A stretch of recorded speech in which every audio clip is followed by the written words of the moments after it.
ਉਸ ਘਰ ਦੇ ਵਿੱਚ 75 ਸਾਲ ਪਹਿਲੇ ਜਿਹੜੇ ਲੋਕ ਵਸਦੇ ਸਨ, ਜਸ਼ਨ ਉਹਨਾਂ ਦੀਆਂ ਤਸਵੀਰਾਂ ਵੀ ਨਾਲ ਲੈ ਕੇ ਆਇਆ ਹੈ ਔਰ ਇਸ ਹੀ ਘਰ ਦੇ ਵਸਨੀਕ ਸਨ ਔਰ ਇਹ ਪੂਰਾ ਤਸਵੀਰੀ ਜਿਹੜਾ ਐਲਬਮ ਹੈ ਇਹ ਇੱਥੇ ਹੀ ਇਹ ਲਾ ਕੇ ਜਾਣਗੇ ਔਰ ਇੱਕ ਯਾਦਗਿਰੀ ਦੇ ਤੌਰ 'ਤੇ ਰਹੇਗਾ।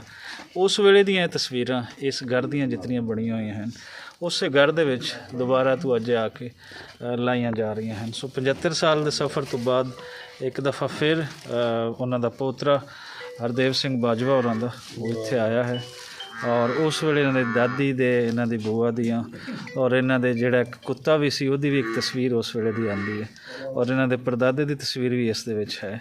ਇਹ ਤੁਸੀਂ ਸਾਰੀਆਂ ਇਸ ਦੇ ਵਿੱਚ ਦੇਖ ਸਕਦੇ ਹੋ। ਇਹਦੇ ਵਿੱਚ ਇੱਕ ਤੁਸੀਂ ਇੱਕ ਗੜਵੀ ਦੀ ਇੱਕ ਤਸਵੀਰ ਦੇਖਦੇ ਹੋ। ਗੜਵੀ ਦੇ ਨਾਲ ਜੁੜੀ ਹੋਈ ਕਹਾਣੀ ਬੜੀ ਖ਼ਾਸ ਹੈ ਔਰ ਉਹਦਾ ਪਾਰਟੀਸ਼ਨ ਨਾਲ ਬੜਾ ਤਾਲੁਕ ਹੈ, ਉਹ ਵੀ ਤੁਹਾਡੇ ਨਾਲ ਸ਼ੇਅਰ ਅਸੀਂ ਲਾਜ਼ਮੀ ਕਰਾਂਗੇ। ਫਿਲਹਾਲ ਅਗਰ ਜਸ਼ਨ ਸਿੰਘ ਬਾਜਵਾ ਤੁਸੀਂ ਇਸ ਦੇ ਬਾਰੇ ਕੁਝ ਕਹਿਣਾ ਚਾਹੋ ਤਾਂ ਪਲੀਜ਼। ਹਾਂਜੀ, ਜਦੋਂ ਫਿਰ ਸਾਡੇ ਵਡੇਰੇ ਦਾਦਾ ਦਾਦੀ ਜਦੋਂ ਚੱਕ ਝੁਮਰੇ ਲਾਈਕ ਸਟੇਸ਼ਨ 'ਤੇ ਗਏ ਹੈ, ਕਿਉਂਕਿ ਕਾਫੀ ਲੇਟ ਹੋ ਗਏ ਸੀ ਇੱਥੋਂ ਨਿਕਲਦੇ ਹੋਏ, ਕਿਉਂਕਿ ਇਹਨਾਂ ਨੂੰ ਸੀ ਵੀ ਜਿਹੜਾ ਆਪਣਾ ਘਰ ਛੱਡ ਕੇ ਬੰਦਾ ਕਿੱਥੇ ਜਾਂਦਾ ਹੈ, ਵੀ ਸਾਡੀਆਂ ਜ਼ਮੀਨਾਂ ਇੱਥੇ ਨੇ, ਬਾਕੀ ਇੱਥੋਂ ਛੱਡ ਕੇ ਕਿੱਥੇ ਜਾਣਾ।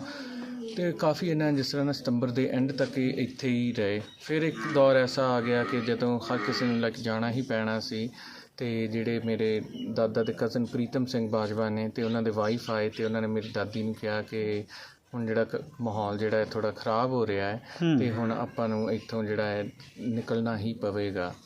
ਅਤੇ ਜਦੋਂ ਅਤੇ ਮੇਰੀ ਦਾਦੀ ਜੀ ਨੇ ਫਿਰ ਵੀ ਉਹਨਾਂ ਨੂੰ ਟਾਲ ਦਿੱਤਾ ਵੀ ਕੋਈ ਨਾ ਭੈਣ ਜੀ, ਸਾਡੀਆਂ ਜਿਹੜੀਆਂ ਜੜ੍ਹਾਂ ਨੇ ਬੜੀਆਂ ਲੰਮੀਆਂ ਨੇ, ਏਡੀ ਛੇਤੀ ਨਹੀਂ ਪੁੱਟੀਆਂ ਜਾਂਦੀਆਂ। ਅਤੇ ਉਹ ਕਾਫੀ ਅਫਸੋਸ ਵੀ ਕਰਦੇ ਸਨ ਜਦੋਂ ਉੱਥੇ ਜਾਂਦੇ ਸਨ, ਵੀ ਕਹਿੰਦੇ ਵੀ ਸਾਡੀਆਂ ਜੜ੍ਹਾਂ ਸਾਨੂੰ ਮੁੱਢ ਤੋਂ ਹੀ ਪੁੱਟ ਕੇ ਜਿਹੜਾ ਹੈ ਸੁੱਟ ਦਿੱਤਾ ਹੈ, ਜਿਹੜਾ ਕਿ ਸਾਡੀਆਂ ਜਿਹੜੀਆਂ ਜੜ੍ਹਾਂ ਨੇ ਬਾਜਵਿਆਂ ਦੀਆਂ ਉਹ ਤਾਂ ਇੱਧਰ ਹੀ ਨੇ ਨਾ ਜੀ। ਅਤੇ ਉਹ ਕਾਫੀ ਜਿਹੜੇ ਦੁਖਦਾਈ ਜਿਹੜੀ ਸੀਗੀ ਗੱਲ। ਫਿਰ ਜਦੋਂ ਚੱਕ ਝੁਮਰੇ ਲਾਈਕ ਪਹੁੰਚੇ ਅਤੇ ਪਹਿਲੇ ਟਾਂਗੇ 'ਤੇ ਇਹਨਾਂ ਜਦੋਂ ਸਮਾਨ ਜਿਹੜਾ ਲੱਦਿਆ ਅਤੇ ਇਹਨਾਂ ਦੇ ਜਿਹੜੇ ਕੋਈ ਕੰਮ ਕਰਦੇ ਸਨ ਉਹਨਾਂ ਨੇ ਜਿਹੜਾ ਉਹ ਟਾਂਗਾ ਜਿਹੜਾ ਹੈ ਸਮਾਨ ਉਹਨਾਂ ਨੂੰ ਕਿਉਂਕਿ ਪਤਾ ਸੀ ਅਤੇ ਉਹ ਬਾਕੀ ਲੋਕਾਂ ਨੂੰ ਲੈ ਕੇ ਅਤੇ ਉਹਨਾਂ ਨੇ ਉਹ ਸਮਾਨ ਜਿਹੜਾ ਸਾਰਾ ਲੁੱਟ ਲਿਆ। ਅਤੇ ਮੇਰੇ ਦਾਦਾ ਨੇ ਜਦੋਂ ਉਹਨਾਂ ਨੂੰ ਕਿਹਾ ਵੀ ਇਹ ਕੀ ਕੀਤਾ ਹੈ ਅਤੇ ਉਸਨੇ ਤਲਵਾਰ ਕੱਢ ਕੇ ਅਤੇ ਮੇਰੇ ਦਾਦਾ 'ਤੇ ਹਮਲਾ ਕਰਨਾ ਸ਼ੁਰੂ ਕੀਤਾ ਅਤੇ ਉਹ ਟਾਂਗਾ ਭਜਾ ਕੇ, ਕਿਉਂਕਿ ਚੱਕ ਝੁਮਰਾ ਸਟੇਸ਼ਨ ਇੱਥੋਂ ਸ਼ਾਇਦ ਨਜ਼ਦੀਕ ਹੀ ਹੈ, ਅਤੇ ਉਹ ਟਾਂਗਾ ਭਜਾ ਕੇ ਅਤੇ ਪਿੰਡ ਆ ਗਏ। ਅਤੇ ਉਹਨਾਂ ਨੇ ਫਿਰ ਮੇਰੀ ਦਾਦੀ ਨੂੰ ਕਿਹਾ ਵੀ ਹੁਣ ਕੰਮ ਖਰਾਬ ਹੈ ਅਤੇ ਹੁਣ ਇੱਥੋਂ ਜਾਣਾ ਪੈਣਾ ਹੈ, ਹੁਣ ਜਾਣਾ ਪੈਣਾ। ਅਤੇ ਉਸ ਤੋਂ ਬਾਅਦ ਉਹਨਾਂ ਨੇ ਫਿਰ ਜਿੰਨਾ ਵੀ ਸਮਾਨ ਸੀਗਾ ਆਪਣਾ ਇਕੱਠਾ ਕੀਤਾ, ਤਸਵੀਰਾਂ ਵਗੈਰਾ, ਅਤੇ ਇੱਥੋਂ ਫਿਰ ਉਹ ਸਮੇਟ ਕੇ ਅਤੇ ਰੇਲਵੇ ਸਟੇਸ਼ਨ ਵੱਲ ਚਲੇ ਗਏ। ਰੇਲਵੇ ਸਟੇਸ਼ਨ 'ਤੇ ਜਿਹੜੀ ਗੱਡੀ ਆਈ ਸੀ ਉਹ ਕਾਫੀ ਜ਼ਿਆਦਾ ਭਰੀ ਹੋਈ ਸੀਗੀ, ਜਿਹੜੀ ਪਹਿਲੀ ਗੱਡੀ ਸੀ, ਅਤੇ ਭੀੜ ਬਹੁਤ ਜ਼ਿਆਦਾ ਸੀ। ਲੋਕ ਜਿਹੜੇ ਸੀ ਐਨ ਗੱਡੀ ਦੀ ਛੱਤ ਦੇ ਉੱਤੇ ਬੈਠੇ ਸਨ। ਅਤੇ ਜਦੋਂ ਫਿਰ ਗੱਡੀ ਇੱਥੇ ਅਤੇ ਮੇਰੇ ਦਾਦਾ ਜੀ ਨੂੰ ਪੜ੍ਹਨ ਦਾ ਬੜਾ ਸ਼ੌਕ ਸੀ, ਅਤੇ ਉਹਨਾਂ ਨੇ ਜਿਹੜੇ 2 ਬੋਰੇ ਸਨ ਉਹ ਕਿਤਾਬਾਂ ਦੇ ਭਰ ਲਏ। ਕਹਿੰਦੇ ਬਾਕੀ ਕੁਛ ਰਹਿ ਜਾਂਦਾ, ਮੇਰੀਆਂ ਕਿਤਾਬਾਂ ਨਾ ਕਿਤੇ ਰਹਿ ਜਾਣ। ਅਤੇ ਉਹਨਾਂ ਕਾਫੀ ਕਲੈਕਸ਼ਨ ਸੀ, ਅਤੇ ਉਹ ਫਿਰ ਜਦੋਂ ਕਿਤਾਬਾਂ ਦਾ ਬੋਰਾ ਲੈ ਕੇ ਅਤੇ ਉਹਨਾਂ ਕਿਤਾਬਾਂ ਦਾ ਬੋਰਾ ਟਾਂਗੇ ਵਿੱਚ ਰਹਿ ਗਿਆ। ਅਤੇ ਜਿਸ ਤਰ੍ਹਾਂ ਬਾਕੀ ਸਾਰੇ ਗੱਡੀ ਚੜ੍ਹ ਗਏ ਅਤੇ ਜਦੋਂ ਵਾਪਸ ਆਪਣਾ ਕਿਤਾਬਾਂ ਵਾਲਾ ਬੋਰਾ ਲੈ ਕੇ ਜਾ ਰਹੇ ਸਨ ਅਤੇ ਭੀੜ ਜ਼ਿਆਦਾ ਹੋ ਚੁੱਕੀ ਸੀ, ਅਤੇ ਇਸ ਕਰਕੇ ਉਹਨਾਂ ਦੀ ਜਿਹੜੀ ਪਹਿਲੀ ਟ੍ਰੇਨ ਹੈ ਉਹ ਆਲਮੋਸਟ ਉਹਨੇ ਵਿਸਲ ਦੇ ਦਿੱਤੀ ਅਤੇ ਚੱਲਣ ਲੱਗੀ। ਉਸ ਨੂੰ ਦੇਖ ਕੇ ਮੇਰੇ ਦਾਦੀ ਜੀ ਜਿਹੜੇ ਨੇ ਉਹ ਟ੍ਰੇਨ ਦੇ ਉੱਤੋਂ ਉਤਰ ਗਏ। ਜਦੋਂ ਮੇਰੇ ਦਾਦੀ ਜੀ ਟ੍ਰੇਨ ਤੋਂ ਉਤਰੇ ਅਤੇ ਜਿਹੜੇ ਮੇਰੇ ਭੂਆ ਜੀ ਸਨ, ਜਿਹੜੇ ਕਿ ਜਿਨ੍ਹਾਂ ਦੀ ਉਮਰ 2 ਸਾਲ ਸੀ ਉਸ ਵੇਲੇ, ਅਤੇ ਸਾਡੇ ਪੜਦਾਦੀ ਨੇ ਕਿਹਾ ਵੀ ਤੁਸੀਂ ਦੋਵਾਂ ਨੇ ਤਾਂ ਇੱਥੇ ਰਹਿ ਜਾਣਾ ਹੈ, ਕਿਉਂਕਿ ਉਸ ਵੇਲੇ ਇਹ ਦੱਸਿਆ ਜਾ ਰਿਹਾ ਸੀ ਵੀ ਕਿ ਚੱਕ ਝੁਮਰੇ ਤੋਂ ਅਖੀਰਲੀ ਗੱਡੀ ਜਿਹੜੀ ਹੈ ਇਹ ਜਾਵੇਗੀ। ਅਤੇ ਉਹਨਾਂ ਨੇ ਜਿਹੜੇ ਮੇਰੇ ਭੂਆ ਕਿਹਾ ਵੀ ਤੁਸੀਂ ਦੋਵਾਂ ਨੇ ਤਾਂ ਇੱਥੇ ਰਹਿ ਜਾਣਾ, ਕੁੜੀ ਦਾ ਮੈਂ ਕੀ ਕਰਾਂਗੀ, ਆਹ ਕੁੜੀ ਵੀ ਨਾਲ ਲੈ ਜਾਓ। ਅਤੇ ਉਹਨਾਂ ਨੇ ਫਿਰ ਜਿਸ ਤਰ੍ਹਾਂ ਕਹਿੰਦੇ ਵੀ ਗੱਡੀ ਹੌਲੀ ਹੌਲੀ ਚੱਲਦੀ ਸੀ ਅਤੇ ਕੁੜੀ ਵੀ ਉਹਨਾਂ ਨੂੰ ਫੜਾ ਦਿੱਤੀ। ਅਤੇ ਕਿਉਂਕਿ ਉਹਨਾਂ ਕੋਲ ਕੋਈ ਸਮਾਨ ਨਹੀਂ ਸੀ, ਉਹ 2 ਉਰਦੂ ਤੋਂ ਜਿਹੜੇ ਨੇ ਕਿਤਾਬਾਂ ਦੇ ਬੋਰਿਆਂ ਤੋਂ ਇਲਾਵਾ, ਅਤੇ ਮੇਰੀ ਪੜਦਾਦੀ ਨੇ ਜਿਹੜੀ ਗੜਵੀ ਹੈ ਇਹ ਚੱਲਦੀ ਗੱਡੀ ਦੇ ਵਿੱਚੋਂ ਲਾਈਕ ਸੁੱਟੀ ਸੀ ਵੀ ਕੁਛ ਪਾਣੀ ਲਈ ਅਤੇ ਕੁਛ ਰੱਖ ਲਓ ਕੋਲ, ਅਤੇ ਤਾਂ ਕਿ ਜੇ ਰਾਹ ਦੇ ਵਿੱਚ ਪਾਣੀ ਦੀ ਲੋੜ ਪਵੇ ਅਤੇ ਤੁਸੀਂ ਪਾਣੀ ਪੀ ਲੈਣਾ। ਅੱਛਾ, ਇਹਦੇ 'ਤੇ ਅਸੀਂ ਡਿਟੇਲ ਦੇ ਵਿੱਚ ਜਿਹੜਾ ਟ੍ਰੇਨ ਦਾ ਸਫ਼ਰ ਹੈ ਉਹ ਜਿਵੇਂ ਪਹਿਲੇ ਮੈਂ ਅਰਜ਼ ਕੀਤੀ ਅਸੀਂ ਰੇਲਵੇ ਸਟੇਸ਼ਨ 'ਤੇ ਚੱਲਦੇ ਹਾਂ ਉੱਥੇ ਹੋਏਗਾ। ਸ਼ਾਰਟਲੀ ਅਗਰ ਤੁਸੀਂ ਦੱਸ ਪਾਓ ਕਿ ਤਸਵੀਰਾਂ ਦੇ ਵਿੱਚ ਕਿਹੜੇ ਕਿਹੜੇ ਤੁਹਾਡੀ ਫੈਮਿਲੀ ਦੇ ਲੋਕ ਹਨ। ਹਾਂਜੀ, ਇਹ ਜਿਸ ਤਰ੍ਹਾਂ ਇਹ ਮੇਰੇ ਪੜਦਾਦਾ ਨੇ ਕਪੂਰ ਜੀ। ਸਿੰਘ ਬਾਜਵਾ।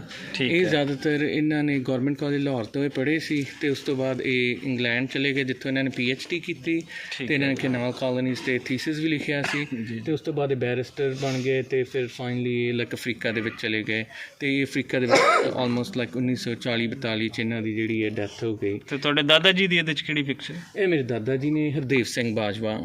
ਠੀਕ ਹੈ। ਔਰ ਤੁਹਾਡੀ ਦਾਦੀ ਜੀ ਰਹਿੰਦੇ? ਇਹ ਮੇਰੇ ਦਾਦੀ ਜੀ ਨੇ ਕਿਰਪਾਲ ਕੌਰ ਬਾਜਵਾ। ਠੀਕ ਹੈ। ਤੇ ਇਹ ਮੇਰੇ ਭੂਆ ਜੀ ਨੇ। ਇਹ ਪਾਰਟੀਸ਼ਨ ਤੋਂ ਪਹਿਲਾਂ ਦੀ ਫੋਟੋ ਹੈ ਤੇ ਇਹ ਇਸੇ ਘਰ ਦੀ ਇਹ ਪਾਰਟੀਸ਼ਨ ਵੇਲੇ 1.5-2 ਸਾਲ ਦੇ ਸਨ? ਇਹ 2 ਸਾਲ ਦੇ ਸਨ। ਅੱਛਾ, ਹਾਂਜੀ, ਪਰ ਇਹ ਪਾਰਟੀਸ਼ਨ ਥੋੜਾ ਪਹਿਲਾਂ ਔਰ ਇਹ ਤਸਵੀਰ ਇਸੇ ਹੀ ਘਰ ਦੀ ਜਿਸ ਦੇ ਵਿੱਚ ਕਰਦੀ ਹੈ ਜੀ। ਹਾਂਜੀ, ਇਹ ਵੀ ਇਸੇ ਘਰ ਦੇ ਕਿਸੇ ਏਰੀਏ ਦੇ ਜਾਂ ਫਿਰ ਕਿਤੇ ਜਿਹੜੇ ਜ਼ਮੀਨ ਕਿਤੇ ਹੋਏਗੀ ਤੇ ਉੱਤੇ ਇਹਨਾਂ ਨੇ ਕੁੱਤਾ ਰੱਖਿਆ ਹੁੰਦਾ ਸੀ ਤੇ ਇਹ ਜਿਹੜੀ ਇਹ ਉਦੋਂ ਦੀ ਹੈ। ਤੇ ਇਹ ਜਦੋਂ ਮੇਰੇ ਜਿਹੜੇ ਮੇਰੇ ਜਿਹੜੇ ਪੜਦਾਦਾ ਜਿਹੜੇ ਕਪੂਰ ਸਿੰਘ ਸਨ, ਇਹ ਉਹਨਾਂ ਦੀ ਮਦਰ ਦੀ ਤਸਵੀਰ ਹੈ। ਤੇ ਜਦੋਂ ਫੌਤ ਹੋਏ ਤੇ ਸਾਰੇ ਰਿਸ਼ਤੇਦਾਰ ਇਕੱਠੇ ਹੁੰਦੇ ਨੇ। ਇੱਕ ਉਸ ਜ਼ਮਾਨੇ ਟ੍ਰੈਂਡ ਸੀ ਕਿ ਉਹ ਜਿਹੜੇ ਨੇ ਉਸ ਜ਼ਮਾਨੇ ਤਸਵੀਰ ਕਰਦ ਕੀਤੀ ਜਾਂਦੀ ਸੀ ਜਦੋਂ ਕੋਈ ਤੁਰ ਜਾਂਦਾ ਸੀ, ਇੱਕ ਯਾਦਾਸ਼ਤ ਦੇ ਤੌਰ ਤੇ। ਤੇ ਇਹ ਜਿਹੜੇ ਨੇ ਇਹ ਇੱਕ ਉਹਨਾਂ ਦੇ ਭੂਆ ਜੀ ਨੇ। ਇਹ ਸ਼ਾਇਦ 268 ਚੱਕ ਜਿਹੜਾ ਕਿ ਇੱਥੋਂ ਨਜ਼ਦੀਕ ਹੈ ਉੱਥੇ ਵੀ ਆਏ ਸਨ ਜਾਂ ਫਿਰ ਇਹ ਸਰਗੋਦੇ ਵੀ ਆਏ ਸਨ, ਮੈਨੂੰ ਅਜੇ ਇੰਨਾ ਕਨਫਰਮ ਨਹੀਂ। ਇਹ ਮੇਰੇ ਭੂਆ ਜੀ ਨੇ ਔਰ ਨਾਲ ਗੜਵੀ ਦੇ ਇਹ ਮੇਰੇ ਦਾਦੀ ਜੀ ਨੇ। ਤੇ ਇਹ ਜਿਹੜੀ ਇਹ ਮੇਰੀ ਪੜਦਾਦੀ ਜੀ ਨੇ। ਇਹ ਜਿਹੜੇ ਨੇ ਜਸਵੀਰ ਕੌਰ ਜਿਹੜੇ ਕਪੂਰ ਸਿੰਘ ਦੇ ਵਾਈਫ ਨੇ। ਠੀਕ ਹੈ। ਤੇ ਇਹ ਉਹਨਾਂ ਦੀ ਬਾਅਦ ਦੀ ਤਸਵੀਰ ਹੈ, ਪੜਦਾਦੀ ਜਿਹੜੇ ਕਪੂਰ ਸਿੰਘ ਦੇ ਵਾਈਫ ਨੇ। ਅੱਛਾ, ਇਹ ਰਾਈਟ ਸਾਈਡ ਤੇ ਕਾਰਨਰ ਤੇ ਇੱਕ ਮੱਝ ਦੀ ਤਸਵੀਰ ਵਗੈਰਾ ਸਾਨੂੰ ਨਜ਼ਰ ਆ ਰਹੀ। ਇਹ ਕਿਸ ਤਰ੍ਹਾਂ? ਇਹ ਜੀ ਕੈਲੀਫੋਰਨੀਆ ਦੀ ਤਸਵੀਰ, ਜਿਸ ਤਰ੍ਹਾਂ ਮੈਂ ਤੁਹਾਨੂੰ ਦੱਸ ਰਿਹਾ ਸੀ ਆਪਣੇ ਵੀ ਜਦੋਂ ਇੱਥੋਂ ਉੱਠ ਕੇ ਗਏ ਆ ਸਾਰਾ ਡੰਗਰ ਬੱਚਾ ਖੋਲ੍ਹਿਆ ਤੇ ਡੰਗਰ ਬੱਚਾ ਮਗਰ ਉਹਨਾਂ ਨੇ ਟਾਂਗੇ ਨੂੰ ਫੋਲੋ ਕਰਤਾ ਸੀ। ਤੇ ਉਹ ਬੜਾ ਇੱਕ ਕਿੱਸਾ ਜਿਹੜਾ ਮੇਰੇ ਹਮੇਸ਼ਾ ਜ਼ਿਹਨ 'ਚ ਰਿਹਾ। ਤੇ ਇਹ ਮੇਰੇ ਫਾਇਰ ਪਲੇਸ ਤੇ ਅੱਜ ਵੀ ਜਿਹੜਾ ਲਾਈਕ ਮੱਝ ਦਾ ਇੱਕ ਸਟੈਚੂ ਜਿਹੜਾ ਹੈ ਸਾਡੇ ਜਿਹੜਾ ਡਰਾਇੰਗ ਰੂਮ ਕਹਿ ਲਓ ਉਹਦੇ ਵਿੱਚ ਹੈ। ਚਲਿਏ ਸਰ, ਰੇਲਵੇ ਸਟੇਸ਼ਨ ਚਲਿਏ। ਲਓ ਜੀ, ਚੱਲਦੇ ਹਾਂ ਰੇਲਵੇ ਸਟੇਸ਼ਨ ਤੇ ਉੱਥੋਂ ਜੀ ਪਲੀਜ਼। ਇਹ ਫਿਰ ਉਹੀ ਆਪਣੇ ਵੱਡਿਆਂ ਦੀ ਯਾਦ ਦੇ ਵਿੱਚ ਮੋਮਬੱਤੀਆਂ ਆਪਣੇ ਘਰ ਦੀ ਜਗ੍ਹਾ ਇਹ ਜਲਾ ਰਹੇ ਨੇ ਜਿੱਥੇ ਜਿੱਥੇ ਉਹਨਾਂ ਦੇ ਵੱਡੇ ਹੁੰਦੇ ਸਨ। ਨਾਲ ਫੁੱਲਾਂ ਦਾ ਜਿਹੜਾ ਗੁਲਦਸਤਾ ਹੈ ਉਹ ਵੀ ਆਪਣੇ ਵੱਡਿਆਂ ਦੀ ਯਾਦ ਦੇ ਵਿੱਚ ਉਹ ਰੱਖ ਰਹੇ ਨੇ।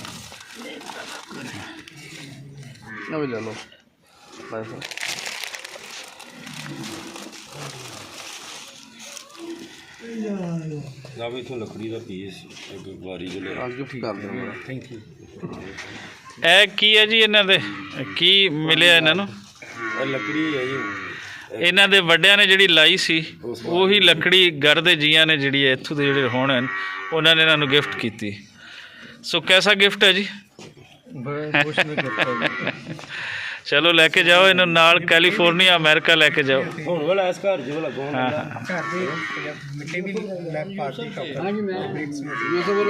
ਹੁਣ ਆ ਰਿਹਾ ਸੀ ਨੇ ਜੀ ਇਸ ਘਰ ਦੇ ਵਿੱਚ। ਹਾਂਜੀ, ਇਹ ਯੂਸਫ ਸਾਹਿਬ ਹਨ ਜੀ, ਇਸ ਵੇਲੇ ਘਰ ਦੇ ਅੰਦਰ ਹੀ ਰਹਿ ਰਹੇ ਨੇ ਔਰ ਇਹਨਾਂ ਨੇ ਇਹਨਾਂ ਨੂੰ ਇਹ ਲੱਕੜੀ ਗਿਫਟ ਕੀਤੀ ਜਿਹੜੀ ਐਕਚੁਅਲੀ ਉਸ ਵੇਲੇ ਦੀ ਹੀ ਇਹਨਾਂ ਦੇ ਦਾਦਾ ਜੀ ਦੇ ਹੀ ਘਰ ਬਣਾਇਆ ਸੀ।